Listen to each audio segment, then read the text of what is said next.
Alors Fabien, l'autre tournoi, mais qui est devenu aussi indispensable que le tournoi des petits as, c'est le tournoi Paratennis, c'est le nouveau nom d'ailleurs du tennis handisport. Oui, c'est ça, oui. Depuis l'année dernière, la Fédération française de tennis a intégré donc le tennis en fauteuil, et le nom qui a été choisi en lien finalement avec le côté paralympique, c'est le paratennis. D'ailleurs, c'est la même appellation partout dans le monde maintenant, paratennis, ou en anglais wheelchair tennis, voilà. Et ce tournoi effectivement qui s'appelle le Cruyff Foundation Junior Masters Mondial Lacoste Les Petits As, c'est un peu long, mais c'est le nom officiel parce que ce tournoi il est en partenariat donc avec la Fondation Johan Cruyff depuis de très nombreuses années maintenant. Et on est sur le même principe avec les meilleurs joueurs mondiaux qui seront présents. Tout à fait. Depuis 37 ans, le tennis en fauteuil est aussi présent aux Petits As.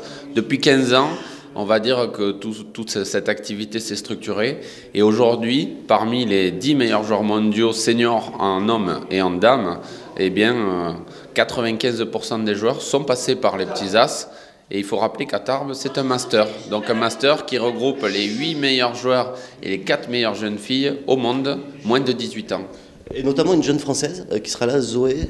Zoé Maras, voilà, c'est une jeune française très courageuse, très battante. C'est une vraie sportive qui est douée donc sur le terrain, qui est douée en dehors pour ses études, puisqu'elle est en terminale S dans un lycée à côté de Saint-Étienne où elle vit et où elle s'entraîne au tennis club de Saint-Chamond.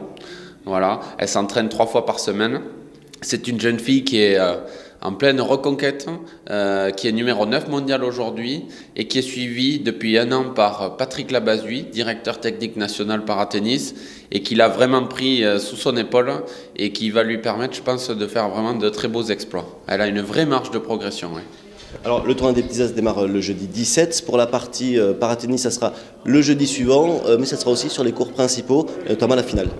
Tout à fait. De plus en plus, et d'ailleurs je remercie le juge arbitre Nicolas Peignet dans sa programmation, puisque dans le tournoi de tennis en fauteuil, il y a des poules qui se déroulent à partir donc, du deuxième jeudi, effectivement, qui se déroulent dans le deuxième hall, mais qui se déroulent aussi, c'est la nouveauté depuis 2 ans, sur le cours central, le cours 1 et le cours 2, le jeudi et le vendredi. Ça, c'est une nouveauté avec une répartition équilibrée des joueurs. Et la nouveauté peut-être 2019, on peut le dire, c'est que comme on accueille une délégation Tennis Europe, il pourrait y avoir justement des finales de double le samedi sur le cours central entre les finales de simple. Et ça sera, je crois, un joli clin d'œil parce que la meilleure façon de promouvoir le tennis en fauteuil, c'est par le double. Le double, c'est vraiment magnifique à voir jouer.